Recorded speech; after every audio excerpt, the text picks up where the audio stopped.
नमस्कार, मैं श्रेया शर्मा और आप देख रहे हैं day to day news Bharat. हम आपसे वादा करते हैं कि पूरी निष्पक्षता के साथ पत्रकारिता करेंगे और हमारा कोई भी पत्रकार फील्ड में किसी से किसी भी प्रकार का उपहार या विज्ञापन स्वीकार नहीं करता, ना ही किसी को ब्लैकमेल करता है। हम दबे कुचले लोगों की आवाज बनते आए हैं और आगे भी बनेंगे।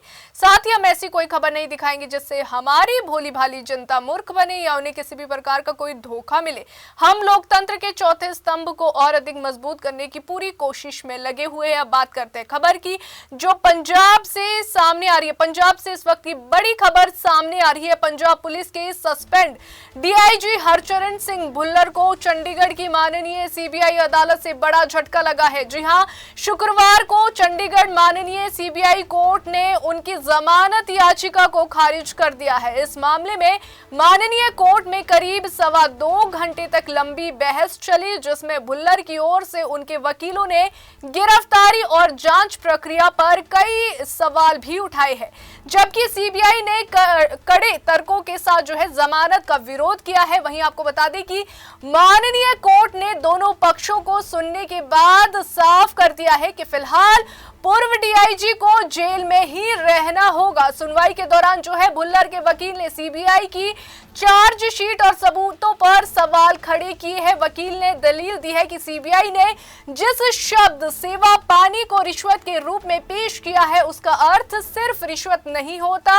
उनका कहना था कि सेवा पानी का इस्तेमाल सामान्य बातचीत में कई संदर्भों में किया जा सकता है और इसे सीधे तौर पर रिश्वत से जोड़ना गलत है। वकील ने माननीय अदालत से कहा कि ये जरूरी नहीं है कि इस शब्द का इस्तेमाल अवैध लेन देन के लिए ही किया गया हो। भुल्लर के वकील ने आगे कहा कि सीबीआई के पास इस मामले में कोई ठोस और स्वतंत्र गवाह नहीं है। उन्होंने बताया कि जिस स्थान सेक्टर 9D चंडीगढ़ का जिक्र किया जा रहा है, वहां केवल बिचौलिया शिकायतकर्ता आकाश और सीबीआई अधिकारी सचिन की लोकेशन सामने आई है। वहां किसी अन्य व्यक्ति की मौजूदगी नहीं दिखाई गई है जो इस कथित लेन देन का गवाह हो। इसके अलावा उन्होंने ये भी आरोप लगाया है कि भुल्लर की गिरफ्तारी के समय सीबीआई ने पंजाब पुलिस के किसी भी सीनियर अधिकारी को इसकी सूचना तक नहीं दी है। वहीं दूसरी ओर सीबीआई ने भुल्लर की जमानत याचिका का जोरदार विरोध किया है। सीबीआई के वकील ने कहा कि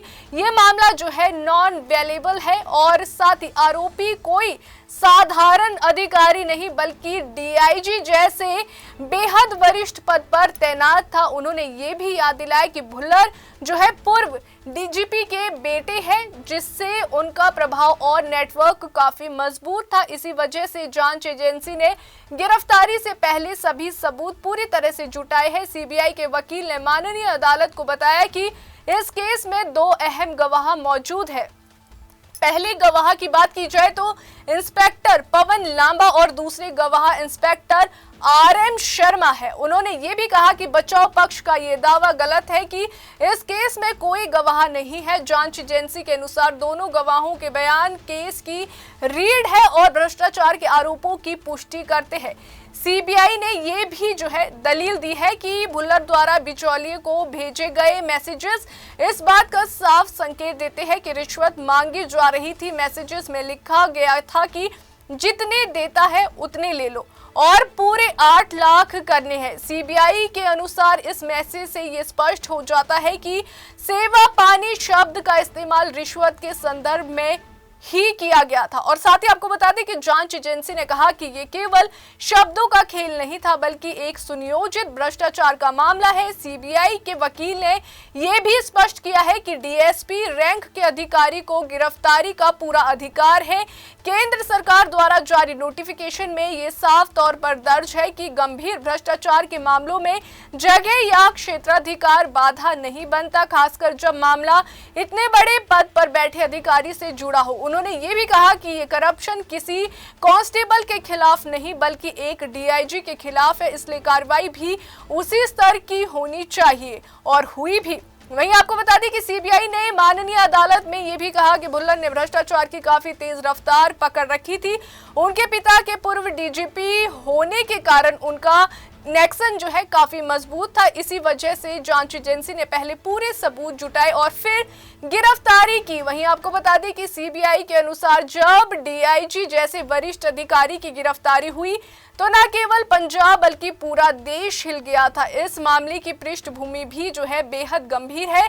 सीबीआई ने पूर्व डीआईजी हरचरण सिंह भुल्लर को 16 अक्टूबर 2025 को मोहाली स्थित उनके कार्यालय से गिरफ्तार किया था। इससे पहले जो है सीबीआई ने दलाल कृषाणु शारदा को अरेस्ट किया था, जिसके जरिए अगर बात की जाए रिश्वत की डील कराई जा रही थी। भुल्लर पर 5 लाख रुपए रिश्वत लेने का आरोप लगा था। गिरफ्तारी के बाद सीबीआई ने उनके घर पर जो है छापेमारी की, जहां से करीब 7 करोड़ 50 लाख रुपए नगद, महंगी घड़ियां, शराब और कई गाड़ियों की चाबियां बरामद होने का दावा किया गया। सीबीआई ने भुल्लर के खिलाफ भ्रष्टाचार निवारण अधिनियम के साथ साथ आय से अधिक संपत्ति का मामला भी दर्ज किया है।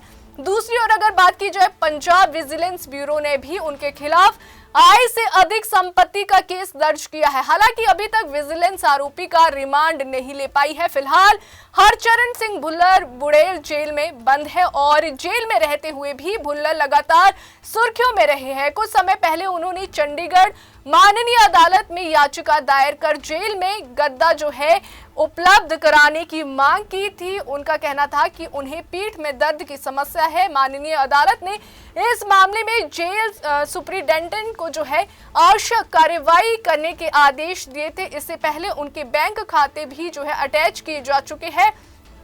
अगर बात की जाए कुल मिलाकर सीबीआई माननीय अदालत के इस फैसले के बाद ये साफ हो गया है कि पूर्व डीआईजी हरचरण सिंह भुल्लर की मुश्किलें फिलहाल कम होने वाली नहीं है। जमानत याचिका खारिज होने के बाद अब उनकी न्यायिक हिरासत जारी रहेगी, जबकि सीबीआई और पंजाब विजिलेंस दोनों एजेंसियां इस हाई प्रोफाइल भ्रष्टाचार मामले की जांच आगे बढ़ा रही है। पूरे पंजाब और देश की नजर अब इस बात पर टिकी है कि आगे की सुनवाई में इस केस में कौन कौन से नए खुलासे सामने आते हैं। अभी के लिए फिलहाल इतना ही। देश और दुनिया की ताजा खबरें जानने के लिए देखते रहिए day to day news Bharat और हमारे चैनल को लाइक, शेयर और सब्सक्राइब करना ना भूलें।